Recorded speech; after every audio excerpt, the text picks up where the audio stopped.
لوگوں نے مغرب کا سفر کیا ہے، وہاں جہاز میں 12 کے بعد 14 نمبر سیٹ آ جاتی ہے، 13 نمبر سیٹ ہی نہیں ہوتی.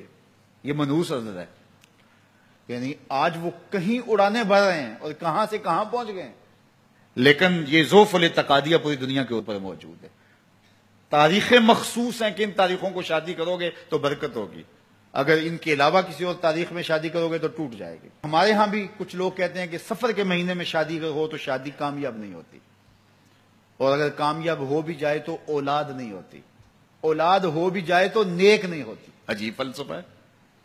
سیدہ فاطمہ تو زہرا رضی اللہ تعالی عنہا کی شادی حضرت سیدنا علی المرتضی رضی اللہ تعالی عنہ سے سفر کے مہینے میں ہوئی. مجھے بتاؤ ایسی کامیاب شادی بھی کوئی ہو سکتی ہے، اور ایسا اچھا جوڑا بھی کوئی ہو سکتا ہے؟ اور پھر کہتے ہیں اولاد نہیں ہوتی، حسن حسین اور زینب پیدا ہوئے. ایسی اولاد بھی ہو سکتی ہے. اچھا اولاد ہو جائے تو نیک نہیں ہوتی. مجھے بتاؤ حسین جیسا نیک کون ہوگا، حسن جیسا نمازی کون ہوگا، اور زینب جیسی پردے دار کون ہوگی؟ تو یہ لوگوں کی اپنی خواہشات ہیں، زبان پہ جو کہہ دیے لوگ وہی مان گئے.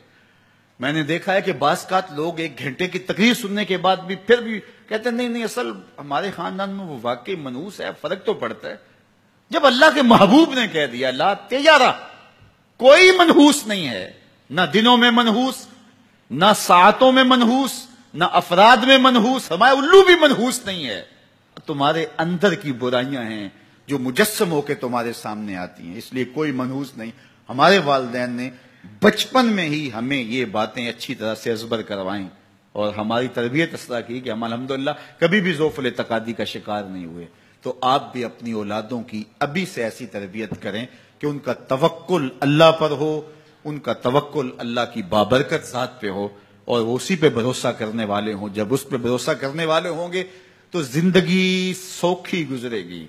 کبھی مشکل آ بھی جائے گی تو پریشانی نہیں ہوگی کہ دیکھیے کبھی خنداں کبھی گریاں، کبھی اللہ کچھ عطا کرتا ہے کبھی کچھ عطا کرتا ہے.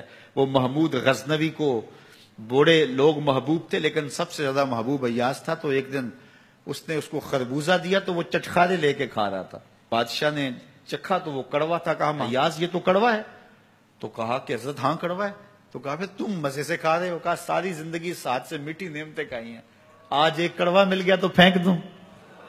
جب اس پہ توکل ہوگا تو کبھی تکلیف آئے گی تو بندہ کہے گا کوئی بات نہیں، جے سونا میرے دکھ وچ راضی تے میں سکھ نو چلے ڈاواں.